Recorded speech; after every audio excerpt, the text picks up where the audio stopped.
Hey, it's Joseph here, back with another video. And today I'd like to share with you some of the recent pickups from the last 3 or 4 months. I've been absent from making videos for a while. So anyways, I thought I'd make a short video, hopefully keep it short, and share with you some of the recent pickups. First of all, I've always been a big fan of Big Joe Turner. And recently we had a vinyl show here in the Rio Grande Valley in Texas. Big Joe Turner, this is his greatest hits. And I came across a seller who had a whole ton of blues. And these were some of the ones I saw right away were some Big Joe. I've always been a big fan of Big Joe Turner. And this is his greatest hits on the Atlantic label. And of course, he was a very important figure as a blues shouter with piano player Pete Johnson coming out of Kansas City. And then, of course, went on to have a great career as an early rock and roller, and also part of the blues revival in the 70s, singing a lot with Johnny Otis. I was fortunate to hear Big Joe a couple of times in the Los Angeles area, primarily like at the Long Beach Blues Festival. And I was even able to meet Big Joe on one occasion. After a performance, I was able to go out and shake his hand. And he was always a very kind and humble big guy. And so I also recently picked up this one, Things I Used to Do, on the Pablo label. Of course, Big Joe later in his career made a lot of recordings on Pablo. There's the label. And this one, he was still in great form. Here he's kind of got a bigger group. He's got Eddie Vincent on alto sax, Blue Mitchell on trumpet, who takes a pretty good blues solo on one of the cuts. But I always loved Big Joe, and I was really glad to pick up a couple of his albums recently.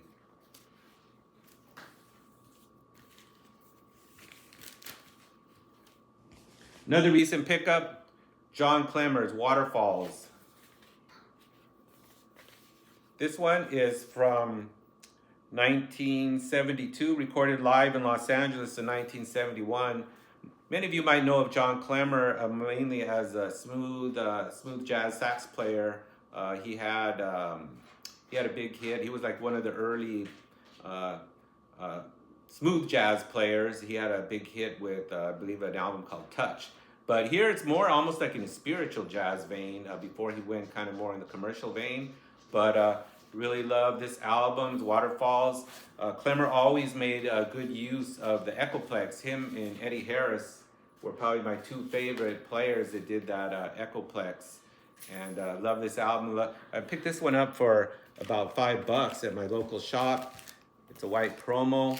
So real glad to find that one by John Clemmer. Another recent pickup at my local shop, Art Pepper Today. That's the name of this album. It's on the Galaxy label. Getting a lot of glare there. But great group here. Art Pepper, Stanley Cowell, Cecil McBee, Roy Haynes on drums. This is, of course, later Art from 1978. And he really revitalized his career after his being incarcerated in prison and with, of course, the addiction. But I was real fortunate to hear Art on a couple of occasions in the LA area at the Lighthouse and at Dante's. And he's always just playing his heart out. And this is a wonderful album. This is called Art Farmer Today. He does Patricia. I think it was dedicated to his daughter. Love Her Come Back to Me, These Foolish Things. Anyways, Art Pepper Today.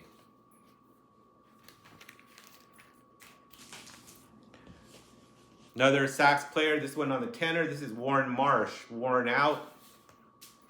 I believe I picked this one up on eBay for a good price.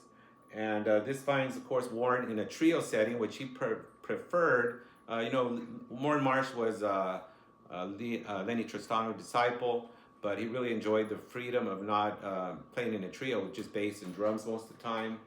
And this is, of course, later period Warren, and he's in great form. And here the group includes Jim Hewart, Nick Ceroli, recorded in 1977. Another artist I got to hear quite a bit or a few times in the Los Angeles area too was Warren Marsh.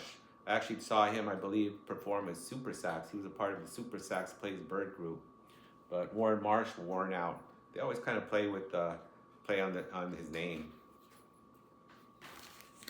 And this is on the P Records label, small label. Switching gears completely. Lately, I've always been a big fan of Emmylou Harris. She was one of the first country artists that I ever really got into. And this is Pieces of the Sky.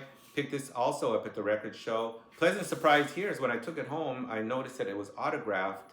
And I believe by comparing it to the internet, it looks like it's an authentic autograph. Anyway, so I got a signed copy of Pieces of the Sky.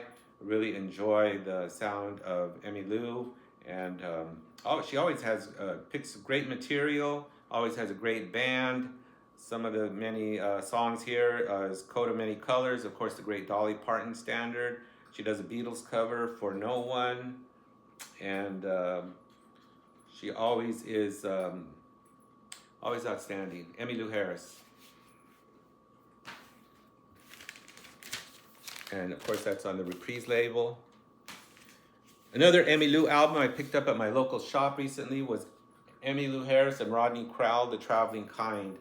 Great album here. Rodney Crowell takes the lead on quite a few songs. This is a more contemporary album, at least for me especially. This was recorded in 2015, but really pleased. Actually, I found this unopened at my local shop, but Rodney Crowell and Emmylou have been making music together for many years, and they're always outstanding together. And this is on the None Such label, black label there. Now switching gears again, we got Gladys Knight and the Pips. Gladys Knight, the name of this album is If I Were Your Woman. And of course it's got the big hit, it's got a couple of great covers, One Last Ballad to Answer, Everybody is a Star.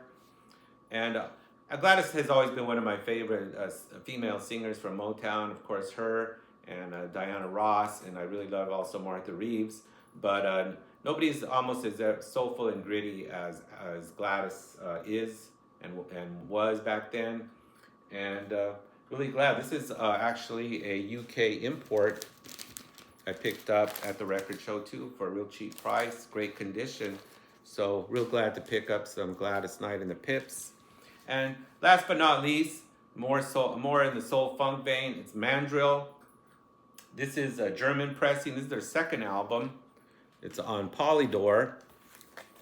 And I've always been a big fan of Mandrill. If you're not familiar with them, they're a soul funk Latin band from the New York area. And as I say, this is their second album. They were still active up until recently, but really good, a blend of almost like a Santana sound, but with horns and some almost like Chambers Brothers type vocals, but it's all their own thing. And I'm really looking for their first album because that was probably my favorite album. But the second one is nothing to sleep on either. So if you ever see any Mandrill, or interested in some Latin jazz funk, pick them up with no hesitation. So that's a quick look at some of the recent pickups. It's good to be back in the vinyl community making some videos again. My cats didn't interrupt too much this time. So anyways, till next time, like, subscribe. Joseph.